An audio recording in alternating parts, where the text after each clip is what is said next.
Welcome to a time when the nights smelled like cinnamon. Children believed in monsters, and in a way, so did the grown-ups. It was a time when fear disguised itself as play. Pumpkins smiled with crooked teeth, and no one found it strange to talk to the wind. This is the story of the first time a little girl decided to go out alone on the most enchanted night of the year, and discovered that true Halloween doesn't live in costumes, but in the small sparks of courage that light up inside us when the world gets dark. Everything feels innocently festive, twinkling lights, echoing laughter, more candy than tiny hands can hold. Until the familiar sound of Thriller plays for the third time, and the wind starts acting like it knows the girl's name. Between glowing houses and secrets hidden behind curtains, Emily will find out that some stories aren't told to scare, but to awaken. If you enjoy tales that mix fear and tenderness, childhood and mystery, pumpkins and memories that insist on glowing, like the video and subscribe for more cozily spooky stories. This episode is part of our Halloween story series, a collection of bedtime tales that celebrate the gentle side of darkness, the one that teaches us how to be afraid without having to run.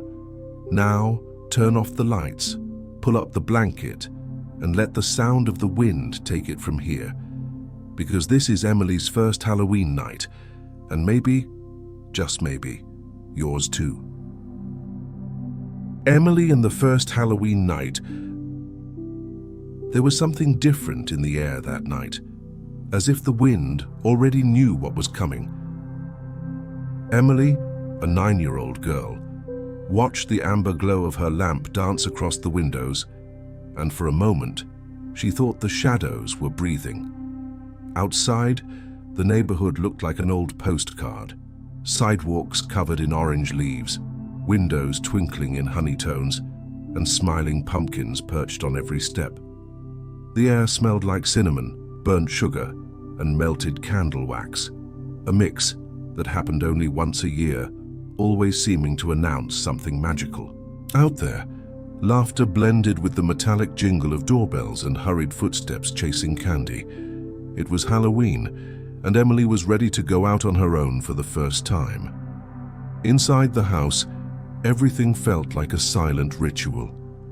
Her mother adjusted the black cape with the same care as if folding an ancient spell. Her father, chuckling quietly, tried to steady the old VHS camera while saying, "Look here, little witch, give the future a smile." The wooden floor creaked under their feet, and the warm air carried the scent of freshly baked pumpkin cake. Emily took a deep breath. That time, the sound of the zipper, the feel of fabric on skin, the rustling leaves outside, felt like the prelude to something bigger. The kind of night when the ordinary world steps aside and lets the impossible in through the window. She looked at herself in the mirror, the hat slightly tilted, her nose smudged with charcoal, the pumpkin-shaped bucket in her hands. For a moment, she didn't just see a girl, but the idea of a fairy tale witch ready to walk between worlds. Her mother kissed her forehead and said, "Don't go too far." But Emily's heart was already miles ahead, imagining glowing houses and the secrets behind each door. There was a flicker of courage glowing inside her like a lantern, small, but just enough to light the way.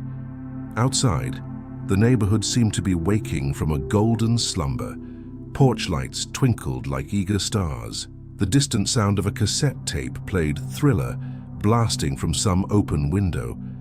Children ran by in capes and masks, and the dry leaves danced behind them like applause.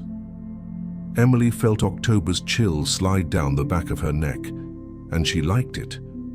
It was the kind of cold that whispered, "Now it's real." Every step on the sidewalk sounded like the start of a secret soundtrack. The world felt sharper, more alive, more hers. The gate creaked as she pushed it open. Her father still waved from the porch, holding up the camera. "Go get 'em, champ," he shouted, and the sound echoed between the houses, mixing with the chorus of laughter. Emily waved back and started walking, her fingers gripping the orange bucket tight. The ground was covered in leaves that crackled like tissue paper beneath her boots. There was something comforting about that. The soft, dry sound, like autumn itself, was walking alongside her. She realized that fear and excitement are twin siblings, and that maybe growing up was just learning how to balance them. The scent of burning firewood drifted from chimneys, carrying memories she didn't even know she had. With each house came a new blend of aromas: hot chocolate, caramel, apple pie. The sky was clear, and the stars looked like twinkle lights from a constellation made just for her. Emily thought of all the stories she loved, the ones that began with "once upon a time" and ended with something that only made sense days later. Maybe, tonight, she was the main character in one of them. And the thought made her smile. A small smile, full of promise. She passed a group of kids dressed as ghosts, and one of them waved. "First time on your own?" a tiny voice asked. Emily just nodded, and the boy replied, "Good luck." They say the Lantern Street brings luck to those who start there. Lantern Street. The name sounded like the title of an old story, and that was enough to spark the curiosity that lived inside her. The wind blew colder, almost as if it had heard the conversation and approved of the choice. The neighborhood had that kind of silence that doesn't scare. It welcomes. It was the silence between one laugh and another, between a doorbell ring and a trembling trick or treat. Emily watched the amber light reflections in puddles, and for a second she thought she saw something move inside one. Maybe just the flicker of a pumpkin, maybe something more. She laughed, nervous, and kept walking. Sometimes imagination was the secret spice of fear, and she liked that. As she walked, the bucket tapped against her leg in a steady rhythm, a sound that felt less like ticking time and more like ticking bravery. Every house seemed to hold a piece of childhood within it: the porch with fake webs, the sound of a barking dog behind a fence, the faint ring of a far-off doorbell. And deep down, Emily felt like this walk was a rehearsal for something bigger, the kind of moment you look back on as an adult and realize that was when the world started to change color. At the corner, she stopped. The street ahead of her looked different. The lanterns swayed slowly, casting shadows that seemed to whisper old names. Emily took a deep breath and clutched the bucket. "Okay," she murmured, "let's do this." The sound of the wind replied, neither encouragement or warning. She smiled, the kind of smile that blends fear and curiosity, and took the first step toward Lantern Street. What she didn't know was that, on this night, every piece of candy, every word, and every glance would become part of a spell that would stay with her forever. Lantern Street began exactly where the streetlights turned too amber to be real. Emily paused at the corner, watching as the lanterns hanging from every gate flickered like tiny flaming hearts. The air was colder there and carried the bittersweet scent of damp leaves mixed with the aroma of hot chocolate drifting from some far-off kitchen. And as if fate had a sense of humor, Thriller started playing again, this time from a house up ahead, the sound slightly distorted. Emily giggled softly. It was the third time she'd heard the song that night, and she was starting to think maybe it was the official Halloween anthem. The wind dragged itself through the trees, making the leaves clap together in slow applause. A quiet ovation for anyone brave enough to walk on. Emily smiled to herself, holding the bucket tight, and took the first step, feeling the crunch of leaves breaking beneath her boots. The houses on Lantern Street were different from the rest. Not just pretty, but extravagantly decorated, as if every neighbor was competing to create the most hauntingly enchanting yard in the neighborhood. There were dancing skeletons suspended by invisible strings, giant spiders made of yarn, and webs glistening with dew like silver threads. In one yard, a scarecrow mannequin played a plastic violin, while a cloth witch slowly spun on a broom attached to a wire. In another, an entire graveyard scene had been set up with fake tombstones and fog spilling from a hidden machine. The air smelled of caramel popcorn and fresh paint, and Emily wondered if it was possible to feel both scared and enchanted at the same time. That street felt alive, and Halloween there wasn't just a date, but a celebration of imagination itself. The first house had a porch covered in leaves and a broom leaning against the wall. Mrs.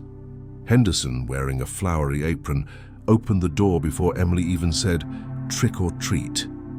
"Well, if it isn't the bravest little witch on the street," she said, smiling like someone remembering their own childhood. The candy bowl looked like treasure, caramels, lollipops, and something that smelled like fresh vanilla. Emily picked one, said thank you, and took a deep breath.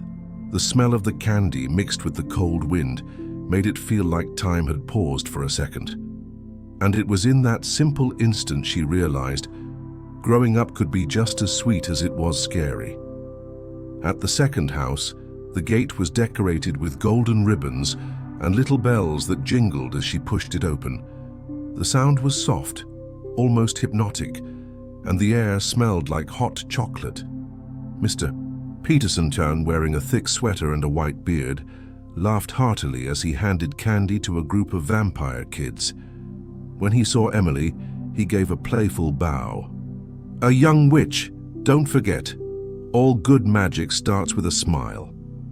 Emily laughed, unsure what to say, and he dropped 2 silver-wrapped chocolates into her bucket. "For good luck," he added. As she walked away, the bells seemed to follow her, jingling as if approving of her journey. A little farther down, she arrived at a small house, nearly hidden by ivy and stacked pumpkins. An old clock ticked above the door, keeping time that felt different from the rest of the street.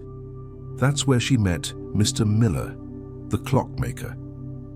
The doorbell chimed with a cling so delicate it seemed to come from inside a dream.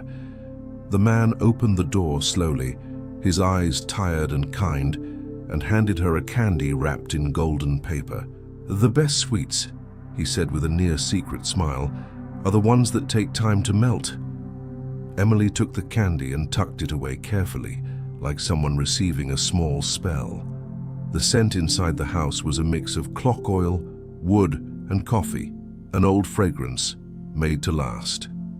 As she stepped outside, Emily looked back and saw the clock hanging above the door. The pendulum swung slowly, and the ticking seemed to sync with her own heartbeat. Tick-tock, breathe. Tick-tock, keep going. The night was darker now, and the wind had started to shift direction. The lanterns swayed, casting living shadows across the walls, and for a second, she thought she heard a whisper in the leaves, something that sounded like a light, curious laugh. Maybe it was just the wind, or maybe Halloween really did have a habit of listening to those who walk alone. The next house had a rusty gate and a porch covered with white sheets. Emily hesitated before climbing the steps, but the sweet smell of caramel popcorn pushed her forward. A blonde girl, older than Emily, opened the door with a playful smile. "Wow, first time out on your own, huh? I can tell by the way you're holding that bucket." Emily blushed, and they both laughed. The girl dropped a handful of colorful jelly beans and said, "Pro tip, fear fades faster when you're chewing something sweet." Emily laughed again and saved the jelly beans. The girl's words echoed like a little sugary spell of courage. As she continued, something subtle began to shift in the street. The air seemed to vibrate with invisible energy. The lanterns flickered in an almost coordinated rhythm, and the shadows danced along the walls, as if greeting Emily with every step. She could smell autumn mixed with the cold metal of the gates, hear the faint crunch of gravel under distant footsteps, the echo of a laugh that didn't seem to belong to anyone visible. It was as if Halloween had a soul, and tonight it had decided to walk beside her. A shiver ran down her arms, but it wasn't from fear. It felt more like recognition. Something told her this path was leading to something more. She passed a house with a carousel of old toys in the yard, wooden horses painted gold and blue, spinning slowly with the breeze. the sound of creaking metal mixed with the distant crackle of a bonfire. Emily stopped for a moment, watching the slow, almost hypnotic motion, and felt like the world was breathing along with her. The golden candy in her pocket suddenly felt heavier, as if it carried a secret. Maybe Mr. Miller was right. The best sweets really are the ones that take time to melt, because they stay with you longer than they should. At the end of the street, the lanterns formed a path toward a bluish corner where the wind seemed to sing. Emily felt her heart race, not from fear, but curiosity. She didn't know what was ahead, but it felt like each house she'd visited had changed something inside her. The sweetness of patience, the laughter of courage, the silence of time. The soft sound of a meow echoed, gentle and inviting. She looked to the side and saw, under the trembling light of a lantern, a black cat sitting, watching her with eyes that seemed to know too much. And right there, between one step and the next, the air grew warmer. Time slowed down, and the night began to reveal its true magic. At the very end of Lantern Street, the world seemed to shift tone. The orange lights gave way to a bluish twilight, and the wind, once playful and brisk, now whispered with curiosity. Emily looked ahead and saw, in the distance, a house unlike any other. Painted in a faded shade of blue, with foggy windows and a porch draped in dried flowers, it looked like it existed in a time of its own. With each step, the crunch of leaves beneath her boots blended with something else. A long, drawn-out meow coming from the fence. And then she saw him, a black cat sitting like he'd been waiting for someone. "You're late, little witch," he said, in a calm, sweet voice, impossible to ignore. Emily blinked, thinking it was her imagination, but the cat tilted his head, eyes glinting under the lantern's flicker. "Aren't you coming in?" he asked, as casually as someone commenting on the weather.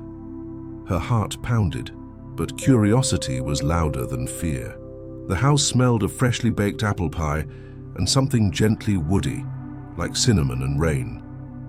She pushed the gate, which creaked slowly, and the cat rose, walking ahead with his tail held high and an almost teacherly air. Emily followed. The air inside felt denser, as if time had forgotten to move. When the door opened, the world changed texture. Warmth wrapped around Emily like a blanket, and the air was filled with the sweet scent of stewed apples and beeswax candles. An elderly woman with white hair tied in a loose bun appeared, smiling. "Ah, there you are. I wasn't sure the cat would find you." Her voice was soft like worn fabric. The room was a cozy chaos, stacked books, gleaming kettles, curtains fluttering in the breeze, and a pendulum clock ticking with a slow, calm rhythm. The cat jumped onto the couch and curled up like he belonged there. "I'm Mrs. Penelope," said the woman, "and you must be cold. Sit down, I'll make you some tea." Emily obeyed, not sure why.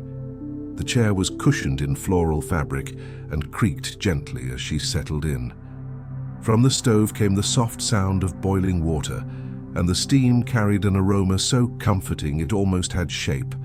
Apples, cinnamon, cloves, and something floral she couldn't quite name. The cat watched her with half-closed eyes, purring like an old clock. "Like tea," said Mrs. Penelope. "Every sweet has a story, and every story has its own flavor."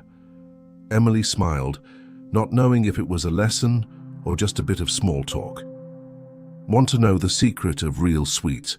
Penelope asked, stirring the amber liquid in the teacup. "They remember the heart of the day they were made." The phrase hung in the air, along with the steam. Emily held the cup, feeling the warmth spread through her hands. The taste was soft, as if every sip could slow time down. Outside, the wind rattled the windows, but inside the house, there was only peace. The cat stretched, and for a moment seemed to smile.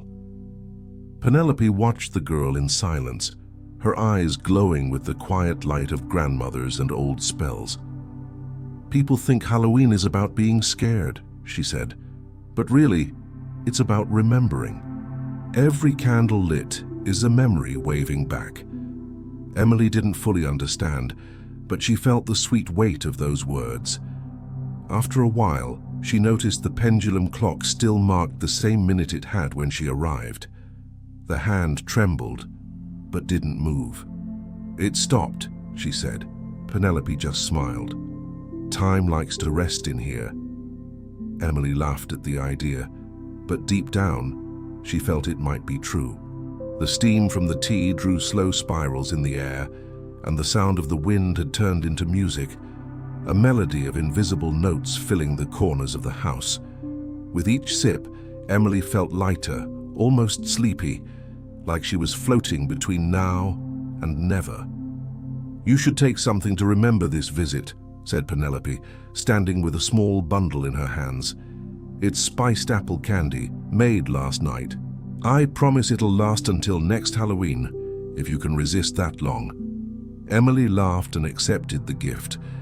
The wrapping was thin, tied with a soft blue ribbon. When she tucked it into her pocket, the cat leapt down and circled around her, purring loudly. "Thank you," Emily whispered, "for everything." Penelope nodded. "Oh, darling, the night is still long. Enjoy each house. They have far more to offer than just sugar."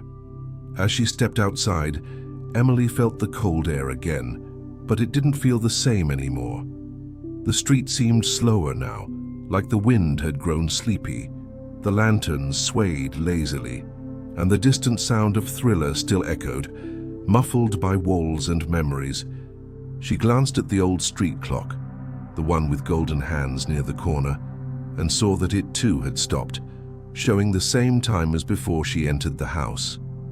She smiled, finding it funny. "Time really did take a nap today," she murmured. The cat watched her from the window, his eyes glowing like two quiet embers. As she walked back, Emily felt something different within her, a mix of calm and enchantment. The scent of apple and cinnamon seemed to follow her, as if the blue house had left an invisible trace in the air. For a moment, she thought she heard the cat's purr just behind her, though no one was there. Each lantern she passed flickered in a warmer shade, as if blinking a soft "see you later." Even the cold felt kinder, like a hand gently nudging her forward, whispering, "Go on, there's still more to see." At the end of the street, Emily turned back for one last look. The blue house was half hidden in the mist, and the cat was still there, now sitting on the fence, tail swaying slowly. He blinked once, too slowly to be coincidence. "Good luck, little witch," he seemed to say. Emily giggled softly and kept walking, heart light, pocket warm with the candy she'd been given. Little did she know, the cat would return, and that each time he did, it would be a living reminder of what happens when curiosity wins over fear. The street ended where the hill began, and the hill seemed made of silence. Emily climbed slowly, feeling the wind change. More humid now, heavier, almost like a breath from the past. The houses here were different, old, with dark wooden walls, foggy windows, and chimneys breathing out thin smoke like ghostly veils. The sound of her steps was the only thing in the air, mixed with the distant rustling of leaves. Somewhere, a gate slammed, creaking like it resented the cold. The scent of burning firewood clung to her clothes. Emily hugged her bucket to her chest and moved forward, courage now coming in small doses, one for each step. As she climbed, she noticed the sky had turned a deep blue, almost violet, and the clouds moved slowly, as if watching. The windows blinked with yellow light, but no one seemed to be home. It was a street both alive and forgotten, like a memory refusing to fade. The air smelled of cold iron and old stories. Each gust of wind brought pieces of sound, distant laughter, the creak of a door, maybe even the ghost of a lost song. Emily had the feeling that time here didn't walk in a straight line. It was a silent spiral, where hours came and went without asking permission. Suddenly, a group of masked children ran past her, laughing with voices that echoed like memories. Their costumes were old, velvet capes, pointed hats, hand-painted paper masks. Emily waved, but they didn't reply. They just kept going toward the thickening fog at the end of the hill. She watched until they disappeared, their laughter still vibrating in the air. For a moment, the wind blew warmer, like someone had opened an invisible door. Then came the sound of a distant piano, soft, melancholic notes that seemed to float between the houses. The sound came from the house beside her, the oldest one of all.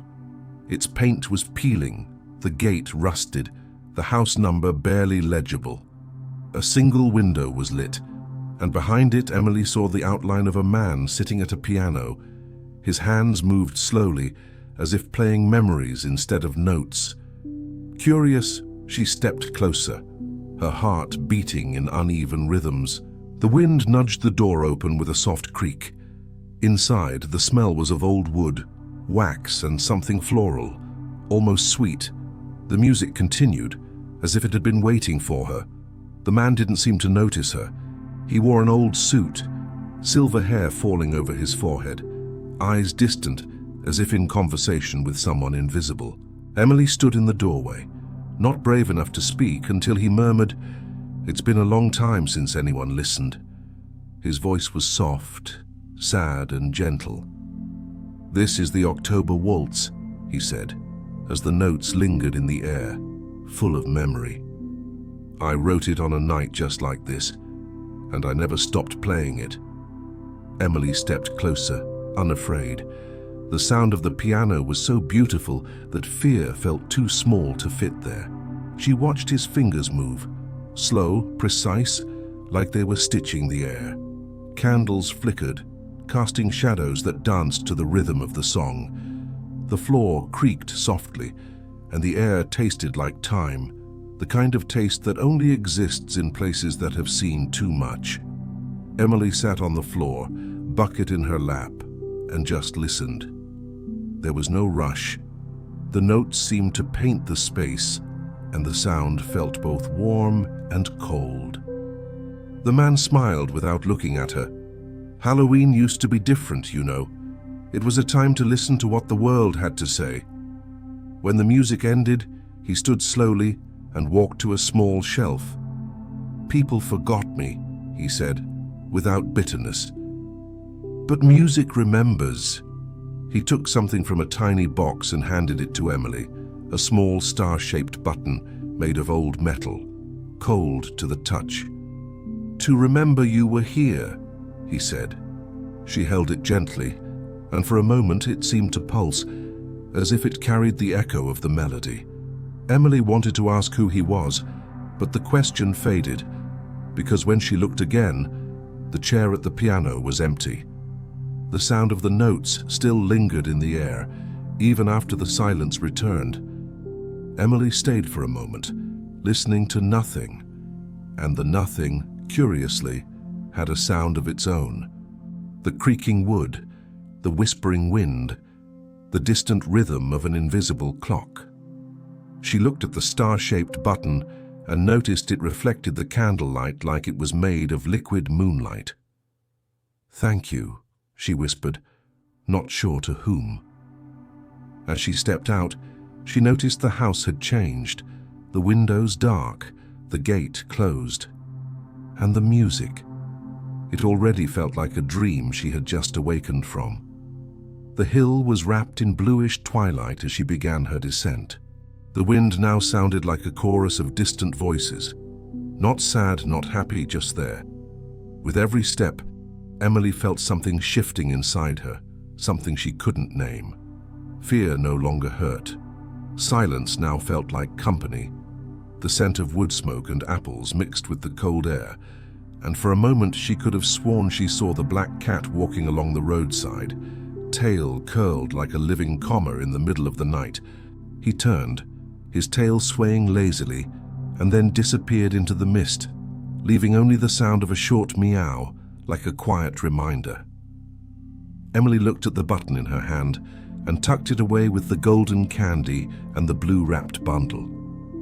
Everything felt connected, even if she didn't yet know how. The lanterns reappeared as she descended the hill, and the town felt closer now, more human. The cold air touched her face, but it was the good kind of cold, the kind that wakes you up. And for the first time that night, she felt something unexpected, a strange peace in the middle of the dark. The walk downhill felt shorter than the climb, as if the night itself was gently carrying her home. The lanterns, once vibrant, now swung slowly, tired from glowing. The wind had changed too, no longer the curious breeze from earlier, but a warm, sleepy air, carrying the distant smell of firewood and burnt sugar. Emily walked slowly, feeling that soft weight of good tiredness, the kind that comes from having lived something bigger than expected. The sound of doorbells faded farther and farther, and the neighborhood seemed to be falling asleep. With each step, she realized that something inside her was resting, too. Lantern Street, now nearly empty, looked different. The shadows were longer, the pumpkin smiles softer, and the ground was covered with a golden carpet of leaves that crackled beneath her boots. Emily took a deep breath, filling her lungs with October, a scent that was half nostalgia, half promise. In the distance, one last house still played Thriller, softly now, as if the song didn't want to say goodbye.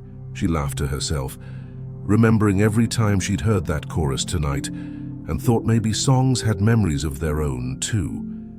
The windows were beginning to go dark, one by one. The sound of doors locking mixed with the rustling of leaves, and the moon, now higher, cast silver light over the neighborhood. Emily passed the houses she already knew, Mrs. Henderson's Mr.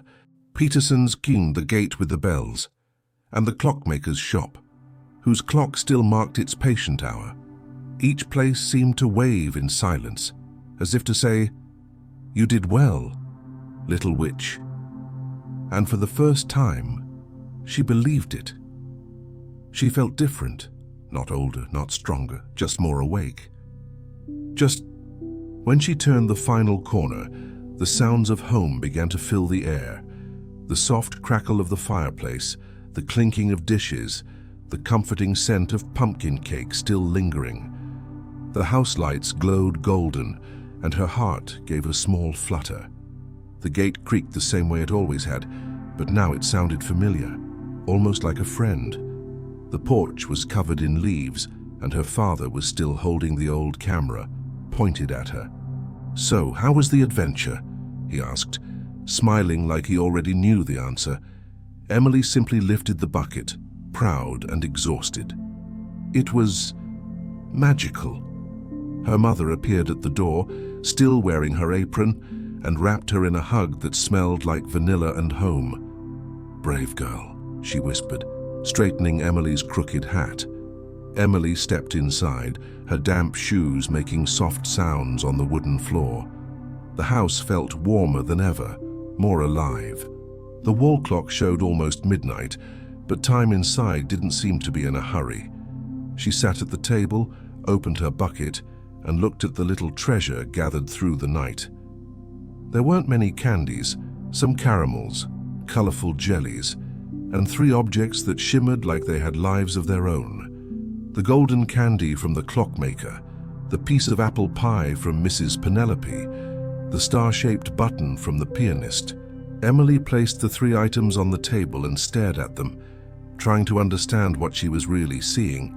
They weren't just keepsakes. Each one held a different kind of warmth, as if it carried a fragment of the night. The candy seemed to pulse softly, its golden paper catching the candlelight. The pie gave off a fresh aroma, as if it had just been baked, and the button seemed to glow slightly every time she breathed. "I think I found the spirit of Halloween," she whispered. Her mother smiled, not understanding, and went to make some warm milk. Her father turned off the camera, the click sounding like an invisible period. Outside, the wind blew, and a single leaf floated in through the window, landing gently on the table. Emily picked it up and placed it beside the 3 gifts. The sound of the kettle filled the silence, and she thought of every person she'd met. The clockmaker, Mrs. Penelope, the man at the piano, 3 strangers, 3 fragments of time. Maybe that's what Halloween was for.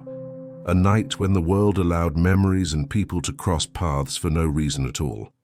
Outside, a familiar meow broke the quiet. Emily got up and went to the window. The black cat was sitting on the wall, tail curled around his paws, golden eyes reflecting the kitchen light. He blinked slowly, not a goodbye, more like a see you soon. Emily smiled and rested her forehead against the cool glass.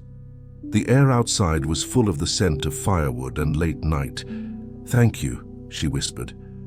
The cat stretched, turned, and disappeared into the shadow, leaving only the rustling of leaves as a parting song.